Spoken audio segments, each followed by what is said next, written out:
Okay, here we're going to look at the idea of continuity. So first, looking at the definition. What does it mean for a function to be continuous? And so three things have to happen, and one at a time they're trying to explain why. So the first one is that f of a is defined.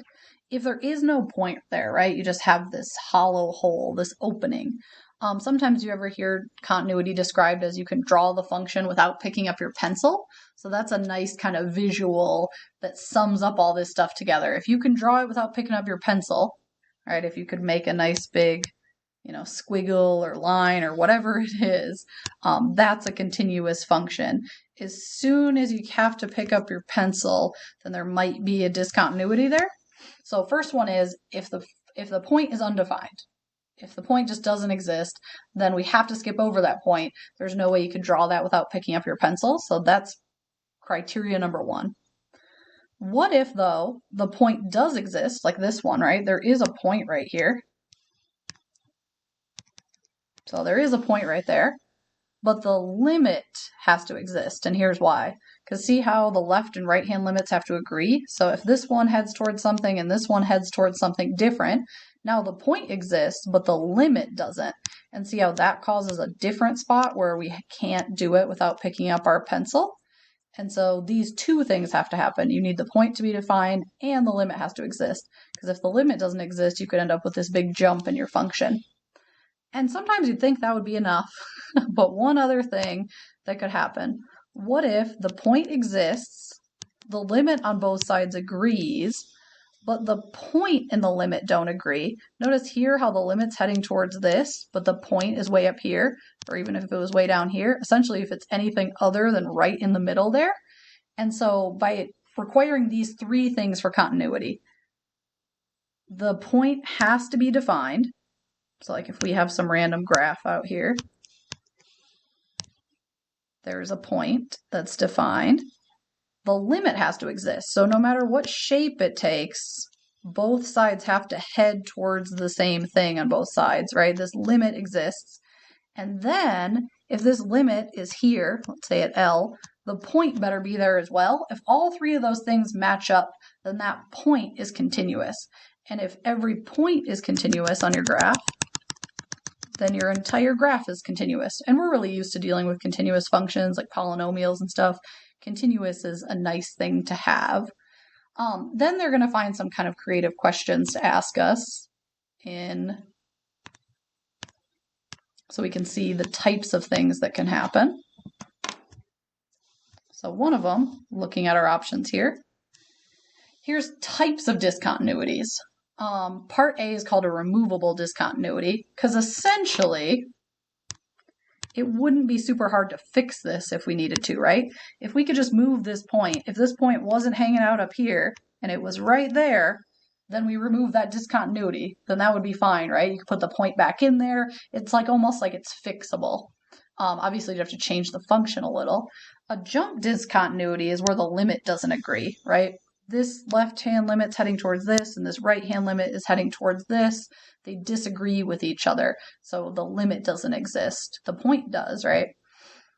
This one is like the point exists and the limit exists, but they don't agree with each other.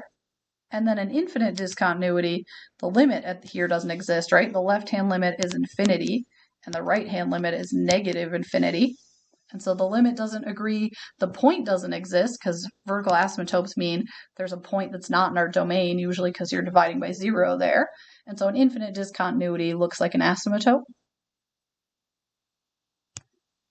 All right, then to see what kind of questions they're going to ask us about this. So here's an example. They're going back to picture you have your calculator and you're trying out a function. And they're kind of doing this somewhat sneaky. They're not telling us what the function is so that we have to look at the table, right? So it looks like as we get close to 2 from the left-hand side and 2 from the right-hand side, right? These are numbers getting closer and closer and closer to 2. The function value on this side, so 12.96, 12.9996, and over here, looks like it's getting close to 13 from the left. And it looks like it's getting close to 13 from the right? It's going 13.0 something, 13.0 something. So the question they're asking is, if we wanted to make this continuous, right? one side is coming up. We're trying to visualize what's happening here. So x equals 2. One side of the function, we'll make it not totally to scale, but is heading towards 13. And the other side of the function is heading towards 13. In a perfect world, where would we want this point, right? If we put it at 215 or 20, it wouldn't be continuous. But in a perfect world, if we could put our point right here at 213, it would make this continuous, right? It'd have all three of our things. The point is defined, the limit exists, and the point and the limit are equal to each other. If they were both 13, this would work out really nicely. So that's what they're asking us in this question. What value of c, what would we like to fill in the blank if we could that would make this continuous? If we pick anything other than the limit, which appears to be 13, it wouldn't work.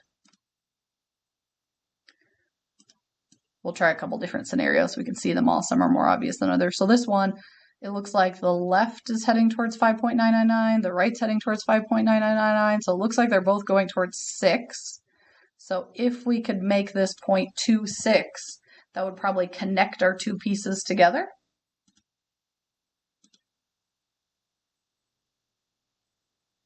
This one might be a little harder to see, but it does appear 0.02, 0.001, hopefully 1.9, so hopefully they're both heading towards 0. This one's definitely getting smaller, right? 0.03, 0.003. If I was on my calculator, I might want to try something closer, like 2.00001, but it kind of looks like it's heading towards 0 from both sides because they're getting smaller and smaller. Once again, to be sure, I would like to get closer, but also you have an unlimited number of these questions, so you can just try it. All right, here's a good one.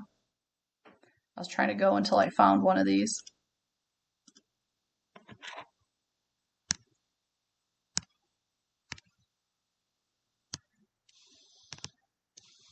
All right, so on the left-hand side, as we go towards, looks like we're both going towards 2 on this one again.